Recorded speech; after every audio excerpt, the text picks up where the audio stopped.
मासूम रह के, ऑप्टिमिस्टिक रह के आपको सफलता नहीं मिलेगी। हर रात सोने से पहले मैं भगवान को प्रे करता हूँ कि भगवान जी मेरा बस ख्याल रखो। Ranveer Allabadia, also known as Bear Bicep. Ranveer Allabadia appeared before the National Commission. Ranveer Allahbadia मुर्दाबाद। पहला स्टेटमेंट वल्गर है, लेकिन दूसरा स्टेटमेंट और ज्यादा वल्गर, क्योंकि दुनिया थी, है और रहेगी। मैं तुम सबको एक कहानी सुनाता हूँ। एक क्लास जिसमें 40 बच्चे होते हैं और उस 40 बच्चों में से 2 बच्चे बहुत तेज होते हैं। पहला बच्चा जो 3-4 साल से टॉप करते हुए आ रहा है और वो अपनी फील्ड में बहुत अच्छा है, उसके आसपास कोई नहीं आ सकता। दूसरा बच्चा जो पहले वाले बच्चे की तरह ही है और उसके जितना ही उसके पास भी पोटेंशियल है, मगर उतनी पॉपुलैरिटी नहीं मिली या फिर वो इतना कंसिस्टेंट नहीं है अपनी फील्ड में। एक दिन गलती से एग्ज़ाम देते समय पहले वाले बच्चे के जेब में एक नोट रह जाता है जो उसे मालूम नहीं था और वो ही पकड़ा जाता है। उसके बाद टीचर उसको वो एग्ज़ाम देने के लिए अलाउ नहीं करते हैं और दूसरा वाला बच्चा इस मौके का अच्छे से फ़ायदा उठाता है और उस क्लास में टॉप कर देता है। और जैसा कि तुम सबको मालूम है कि पहले वाले बच्चे का डाउनफॉल चल रहा है, यानी वो डिप्रेशन में होगा, वो अपने आप को सही साबित करने के लिए सब कुछ करेगा। और दूसरा वाला बच्चा जो स्मार्टली प्ले करता है, हर मौके का अच्छे से फ़ायदा उठाएगा। तुम्हें पता है ये पहला बच्चा कौन है और दूसरा बच्चा कौन है? पहला बच्चा रणवीर अलाहाबादिया, मेरी वजह से पूरा काम बंद हो गया। और दूसरा बच्चा राज शमानी। दोनों एक ही फील्ड के हैं और पहले बच्चे के डाउनफॉल में दूसरे बच्चे ने अच्छे से फ़ायदा उठाया। इसे ही कहते हैं स्मार्टली प्ले करना। और मैंने ये कहानी इसीलिए तुम्हें बताई। तुम सबको मालूम होगा 10 फरवरी 2025 को इंडियाज़ गॉट टैलेंट शो में रणवीर अलाहाबादिया ने एक प्रतियोगी को एक बेहद आपत्तिजनक सवाल पूछा, जिससे सोशल मीडिया पर तीव्र आलोचना और लीगल विवाद तक की चिंगारी भड़का दी। Also known as Bear Bicep. Ranveer Allabadia appeared before the National Commission. Ranveer Allahbadia मुर्दाबाद। पहला स्टेटमेंट वल्गर है, लेकिन दूसरा स्टेटमेंट और ज्यादा वल्गर। महाराष्ट्र पुलिस और नेशनल कमीशन फॉर वुमेन ने FIR दर्ज किया। विवाद बढ़ गया और शो के सभी एपिसोड यूट्यूब से हटा दिए गए। तरीके से कुछ चीज़ों को कहा गया है, प्रेजेंट किया गया है।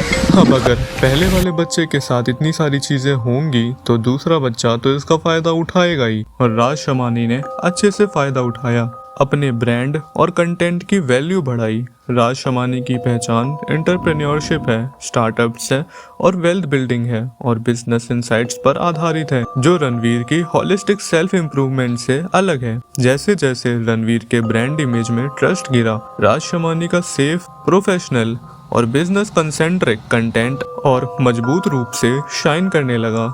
इस पोजीशनिंग ने उन्हें मार्केट प्लेस में एक आकर्षक विकल्प बना दिया। रेडिट की एक रिपोर्ट बताती है कि राज हर पॉडकास्ट के लिए 35 से 45 लाख चार्ज करते थे, जो साफ दर्शाता है कि मार्केट ने उनकी क्रेडिबिलिटी पर विश्वास जताया है। उनका नेटवर्क लिंक्डइन थ्रू लीडरशिप ने मार्केट में उन्हें प्रेफर्ड एंटरटेनर से प्रेफर्ड एक्सपर्ट बना दिया है। वहीं रणवीर को क्राइसिस से संभलते टाइम लगा। राज शमानी ने हाई वैल्यू इंटरव्यूज की पॉलिश रणनीति अपनाई, जैसे विजय माल्या का 4 घंटे लंबा पॉडकास्ट, जिससे उनकी रेप्यूटेशन कंटेंट डेप्थ और सीरियसनेस वाले प्लेटफॉर्म पर उभरी। वहीं रणवीर विवादों के बीच इमेज सैल्वेज करता रहा। द फेलक्स के रिपोर्ट के अनुसार मिस्टर बीस्ट तक का इंटरव्यू राज शमानी को एक स्ट्रक्चर्ड थॉटफुल प्लेटफॉर्म समझकर राज ने लिया, जिसने उनकी ब्रांड अथॉरिटी और ग्लोबल रीच को मजबूत किया। रोलिंग स्टोन इंडिया की रिपोर्ट के अनुसार एल्गोरिदम्स इमोशनल कंट्रोवर्शियल कंटेंट को बूस्ट करते हैं, लेकिन इस कंट्रोवर्सी के बीच राज शमानी ने clips, reaction videos, deep dives से विषय को मीनिंगफुल डायरेक्शन में इस्तेमाल किया। क्लिकबेट की बजाय थॉट लीडरशिप कंटेंट तैयार किया। रणवीर पर बैकलैश की लहर बनी रही, लेकिन राज ने नीच ओरिएंटेड वैल्यू फर्स्ट अप्रोच अपनाई, जिससे ऑडियंस ट्रस्ट में वृद्धि हुई। अब मैं तुम्हें इस वीडियो के एक ऐसे पार्ट में लाना चाहता हूँ जिसमें तुम्हें सारी सच्चाई मालूम पड़ेगी। और अगर आप अभी तक इस वीडियो को देख रहे हो तो मैं आपका बहुत धन्यवाद करता हूँ। और मुझे मालूम है तुमने चैनल को सब्सक्राइब नहीं किया है, तो चैनल को सब्सक्राइब भी कर दो। कंट्रोवर्सी में साइलेंस से बेहतर पोजीशनिंग।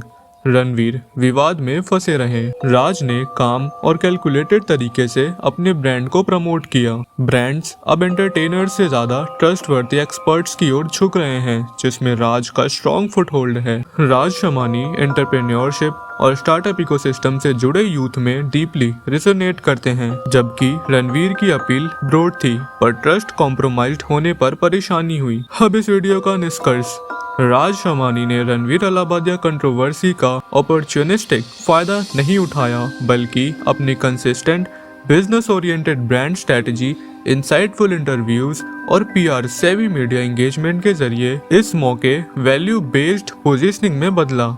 यदि आपका लक्ष्य कंटेंट क्रिएशन, पर्सनल ब्रांडिंग या एंटरप्रेन्योरशिप में अथॉरिटी बनाना है, तो राज की यह मॉडल एक क्लियर उदाहरण है कि कैसे कंट्रोवर्सी को अवॉइड करने के बजाय स्मार्टली लेवरेज कर ऑडियंस ट्रस्ट और ब्रांड ग्रोथ हासिल की जा सकती है। अगर आपको ये वीडियो पसंद आई तो वीडियो को लाइक कर देना, चैनल को सब्सक्राइब भी कर देना और मिलते हैं एक ऐसी अगले वीडियो में जिसमें हम किसी और दो लोगों का पोल खोलेंगे। तब तक अपना ध्यान रखो। माँ उड़ा दिया उसका वीडियो है कि मैं सपोर्ट करना चाहिए तुम लोगों, क्योंकि मैं हिंदी पॉडकास्ट स्टार्ट कर रहा हूँ। प्रेमिस ये है, मैं इस देश के नए आईएएस ऑफिसर क्रिएट करने वाला हूँ। मैं इस देश के नए Pioneer, inventor, painter, creator, director, president, prime minister, engineer, वो मैं क्रिएट करूंगा और उसके लिए आपको मेरे चैनल को सब्सक्राइब करना है।